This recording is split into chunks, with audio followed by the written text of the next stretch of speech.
Okay, let's go ahead and go to our guest, Abby Johnson. Couldn't get on the show last week because traffic was shut down so bad. She's on the phone with us today. She has ATTWN.org, and she left the abortion industry in 2009. She's known that her calling was to work with current and former abortion clinic workers. She knows the deception of the abortion industry too well, working with Planned Parenthood since 2001. I want to get her on for a full hour sometime in studio. I'm begging her to do that. To the position of healthcare director. In the last year for employment, many things began to disturb her. And why not just actually hear from her? Everybody needs to go to her website. I want to tweet it out right now. You know, hear from an abortion insider the truth. Tweet that. ATWN.org on live with us. And look, to admit what's going on is to begin the healing. I don't judge anybody that's been involved in this. Quite frankly, I've been involved in it. You know, girlfriends would go get abortions even when I try to stop them. But still, I was involved.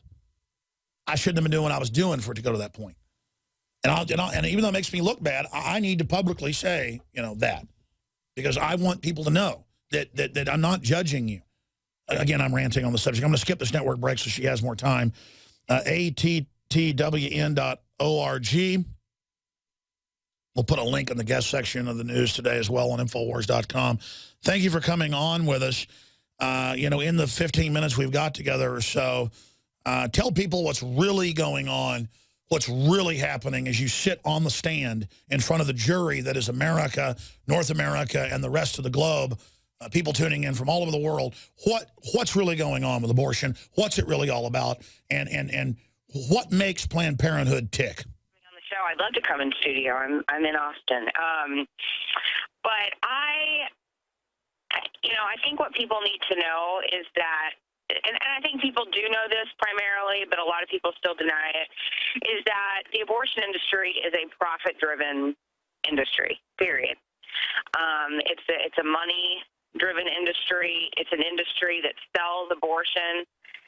People don't like to hear that, but they are, you know, these Planned Parenthood clinics and abortion clinics are giving out quotas for the amount of abortions that have to be sold to women coming in to those clinics. So, you know, you become a salesperson for the product that they're selling, and that's abortion. And, you know, for me, kind of seeing that corruption, seeing the malpractice, and then ultimately seeing a 13-week-old baby on an ultrasound screen fighting for its life during an abortion, that's what caused me to wake up and say, you know, I've got to get out of here. I've been part of the problem, and now I want to be part of the solution.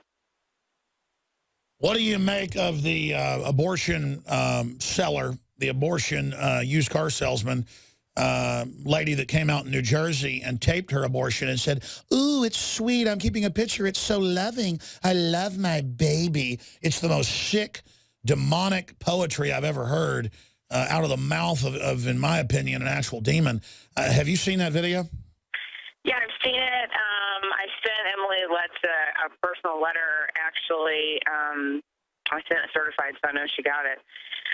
But, you know, I think we're living in a time where, I mean, you know, just as Scripture says, I mean, good will be called evil and evil will be called good. And, you know, we've got a wave of women out there who call themselves liberated. They call themselves feminists.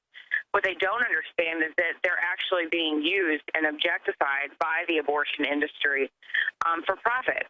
And that's exactly what happened to that young woman, Emily Letts, is that she doesn't realize how she's being manipulated, but she's also part of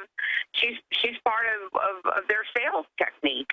And so, you know, those are the people really that we're trying to reach to help them understand, like, you are making this problem even bigger by saying, I'm a woman and I'm for women's rights, and that's why I support abortion. Any woman who's worth her salt, or, you know, really has really thinks about this, critical thinking, you know, about the abortion issue, would know that women are just being used.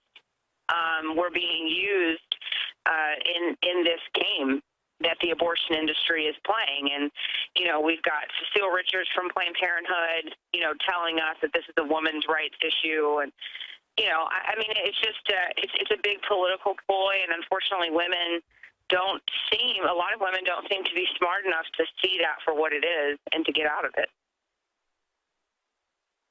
Well, I totally agree with you looking in from the outside, but brief folks on what's really going on out there. And, of course, the tapes have come out all over the country where people say, I want to give money to kill blacks. They're like, absolutely.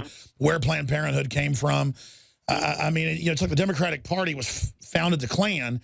Now they say the NRA is the Klan. When it was founded to fight the Klan, they invert everything. And it just goes on and on and on. And they have these fundraisers in Austin, and I see them around the country for, you know, come give money to Planned Parenthood, these big galas, when Planned Parenthood has just got billions of dollars, Warren Buffett funding it, Bill and Melinda Gates funding it, the Queen of England meeting about, you know, how do we kill these poor people, Prince Charles, Prince Philip. And then you can look at the public and say, well, there are too many poor people, let's kill them. This attitude, now we're saying old people aren't worth anything, or babies up to age 3 should be killed, or let's kill Down syndrome kids. I mean, we know where this eugenics thing goes. It goes to Hitler and beyond. And so I want you to speak to, you know, to women out there that have had abortions, because what I know is they double down. Once you've been involved in abortions, or once you've had girlfriends that have had them, or, you know, whatever, even if you didn't like it or approve of it, you got drug along. We're going to skip the break, guys. You will want to rationalize and do whatever you can. You know, it's kind of like you demonize a country you want to invade and attack, or you demonize somebody before you rob them, or you make an excuse for why, you know, what you're doing. And for me, that's what has to be assaulted. We have to strike at the root of this and say, listen, why do so many abortionists call babies ugly black babies? Why do they say nobody wants these Mexican babies? Let's kill them. And then that's on the news. I mean, I've always heard that mantra from abortion people. Did you ever hear that? Yeah, I mean, it's strange. I mean, and looking back, I'm like, God, I was like such an idiot for falling for all this kind of stuff. But like, you know, looking back, I mean, you hear, well, we're helping poverty by killing people. I mean, we're helping poverty by killing people who could potentially be in poverty. Really, that's the solution. That's the best solution that we have in the United States of America, is to kill people. You know, I don't know. I just think that so many women have been duped into this lie, you know, made to believe that abortion is liberating, that it's empowering. And, you know, for some women, we do see that they stand by that. But, I mean, honestly, I mean, I'm a woman that's had 2 abortions, that regrets those 2 abortions and speaks out publicly about them. But there's nothing liberating about taking the life of your own unborn child. There's nothing human about it, really. And there's nothing civilized, and so, you know, but I just think it's just been a nice tactic that's been used and waved in front of women's faces as a way to ultimately control us and enslave us into this culture of death. And, you know, Alveda, I know it's going to be on later, and she can talk more, you know, about the kind of the roots of Planned Parenthood and how it was founded and everything. I mean, even now, we look at where Planned Parenthood clinics are located, and 79% of them are located in what is considered super minority areas. They know their target. They know that they're going after those who are impoverished. And if you look at the foundings of Planned Parenthood through Margaret Sanger, who actively worked with Hitler, and you see that, you know, her goal was to, and she said it very clearly in her writings, her goal was to eliminate the minority population, calling them human weeds that needed to be exterminated from the human garden, saying that, you know, the most merciful thing a large family can do to one of its infant members is to kill it. And this is their founder. And it's not just that, you know, okay, like, Hitler had ties to the founding of Volkswagen, right? Okay, but if Volkswagen was giving out an award every year in Hitler's name, it would be blown. Nobody would buy Volkswagen anymore. It'd be crazy, right? But Planned Parenthood continues to celebrate their racist roots by giving out their top honored awards in the name of Margaret Sanger every year. People, they just don't understand what they're supporting when they're supporting Planned Parenthood. They're not supporting women's rights. They're not supporting women's health care. They're not supporting health care in general. They're supporting the killing of our unborn children, and they're supporting the enslavement of women across our country.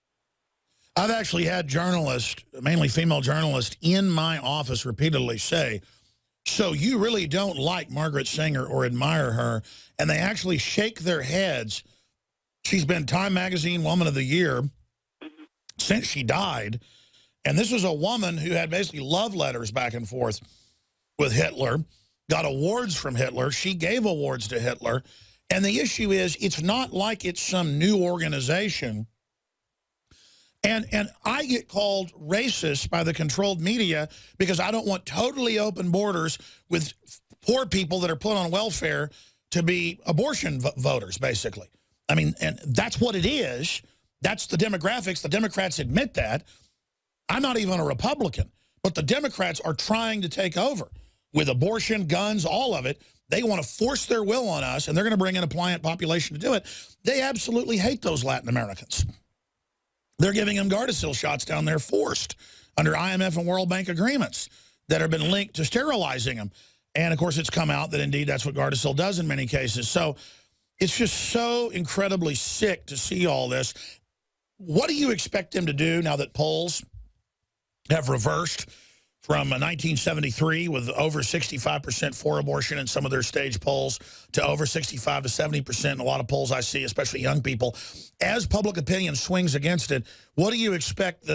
How will the empire of Hitler and Margaret Sanger and John D. Rockefeller, that's who founded the whole deal, how will they strike back?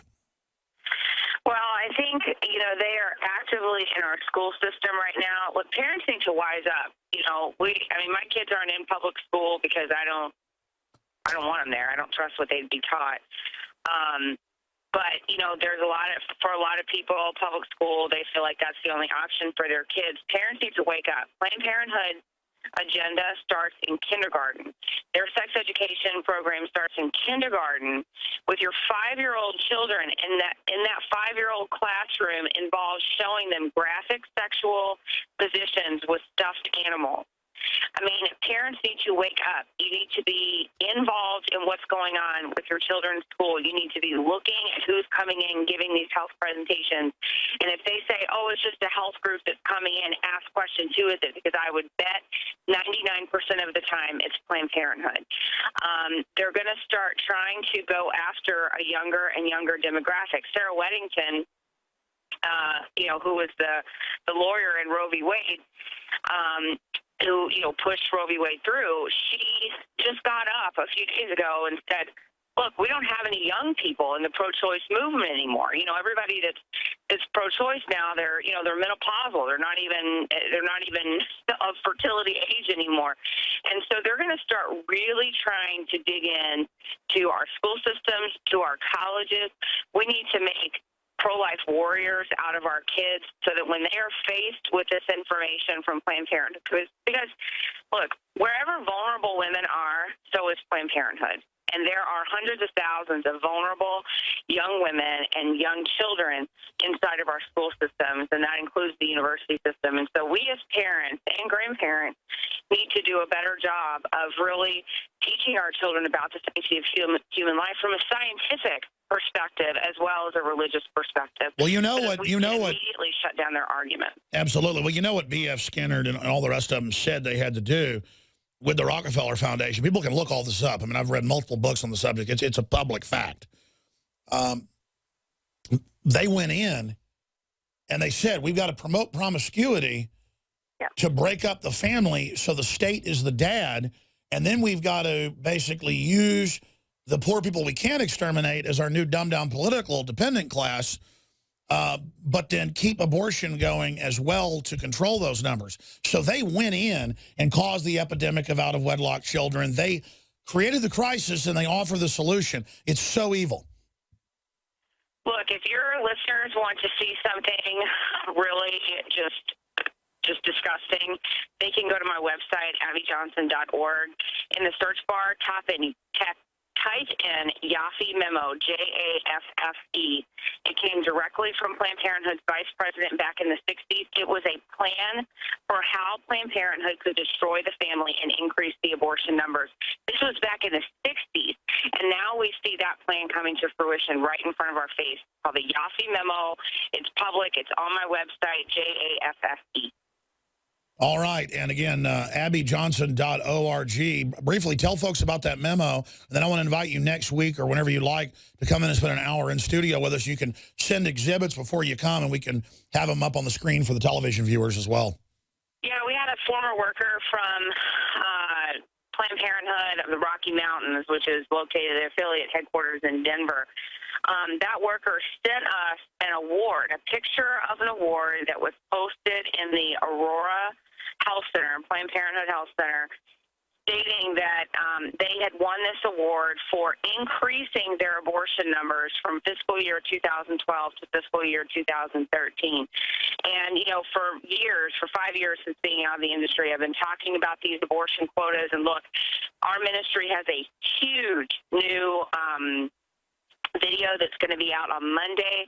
I would love to come in. I can send it to you. But it's going to prove once and for all that Planned Parenthood does have these quotas that they have to meet.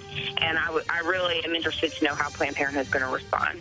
This is huge. I want to get you in here next week. Looking at this memo, it's how to reduce U.S. population, how to break up families. It's all right there. Just incredible blueprints. And you can see it, folks. I mean, these people are our savage enemies.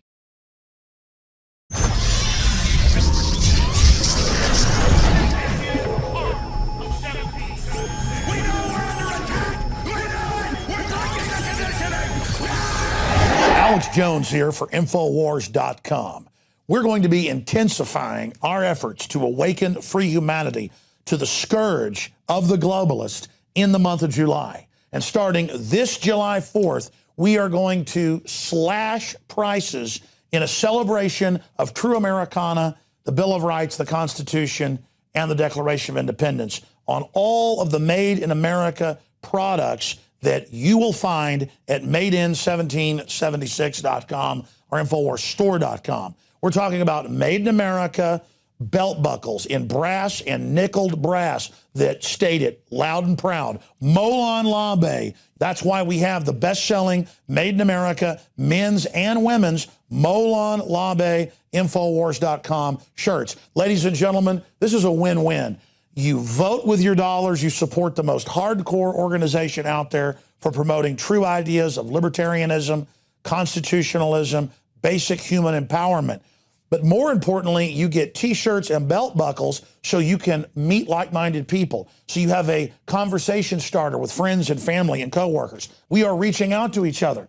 And you also throw it in the face of the anti-gunners and the rest of the parasites out there that you're a free man and woman, and that you're not going to be a slave, that you're not going to be intimidated to shut up by their tyranny that they call political correctness. That's why in the month of July, we have got giant specials on everything at madein1776.com. But to expand the InfoWar, we're offering the biggest special in the history, 13 years of PrisonPlanet.tv, our multimedia platform. We're offering the equivalent of more than 5 months free right now when you get a membership at PrisonPlanet.tv, and you get 11 memberships that can be used with the same username and passcode so you can share it with friends and family. Now is the time to fund the war bonds. Now is the time to fund the InfoWar. Now is the time to get aggressive. Now is the time to double down. Now is the time to realize you are the people that made the InfoWar so successful and one of the leading lights worldwide against tyranny. You don't stand behind us, you stand right beside us, and I salute all of you on this July 4th, 2014, and going forward in the month of July and onward. This is about freedom worldwide, and that desire for human dignity and self-determination that beats in the human breast. We are brothers and sisters together in the true spirit of liberty and the animating contest of liberty. And so I quote in closing the great Thomas Jefferson, that I have sworn on the altar of God resistance against every form of tyranny. And never forget, if you are watching or listening to this transmission, you are the resistance.